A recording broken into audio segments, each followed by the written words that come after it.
This November, no matter the outcome, we will elect our 47th chief executive. But first, we're going to take a look back at how the presidents became president. This is your countdown to 47. Next is Franklin Pierce. Prior to becoming the 14th president, Pierce served in the New Hampshire legislature as a representative and later was elected their speaker. In 1833, Pierce entered the U.S. House of Representatives, and in 1937, he became a U.S. senator. Pierce later resigned from the Senate and returned to New Hampshire state politics. Upon the outbreak of the Mexican-American War, Pierce served as a brigadier general under the command of General Winfield Scott.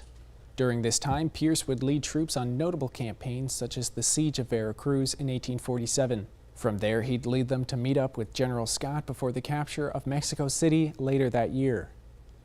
At the Democratic Convention of 1852, the party decided their platform in support of the Compromise of 1850 and maintaining the era of uneasy peace it had ushered in. However, they lacked an agreed-upon candidate for the party to rally around. Once all prominent candidates had been eliminated, Pierce was able to secure the nomination on the 49th ballot.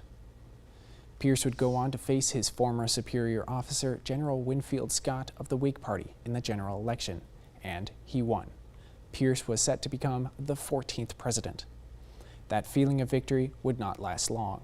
In January of 1853, President-elect Pierce, his wife, and his only surviving child were traveling on a train from Andover, Massachusetts to Concord, New Hampshire, when one of the flanges on a wheel broke, causing the train to derail.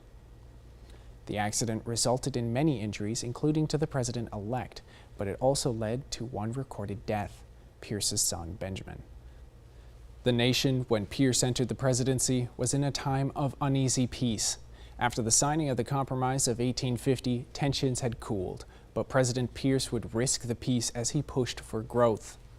He tried to persuade Spain into selling Cuba, which angered Northerners, but his attempts there were ultimately unsuccessful.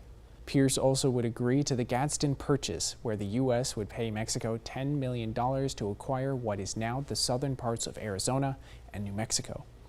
But it was when Pierce signed the Kansas-Nebraska Act of 1854 that the delicate peace had been disrupted. The act repealed the Missouri Compromise of 1820 and allowed for the people in the territories to decide for themselves whether they wanted to allow slavery. This led to Northerners and Southerners flooding into the territories in an effort to sway the vote. Tensions came to a head when the violence began. The bloodshed became known as Bleeding Kansas and put the U.S. closer to civil war than ever before. Pierce failed to secure renomination from the Democrats in 1856, who chose to nominate former Secretary of State James Buchanan of Pennsylvania, who went on to win the presidency. Franklin Pierce served as President of the United States from 1853 to 1857.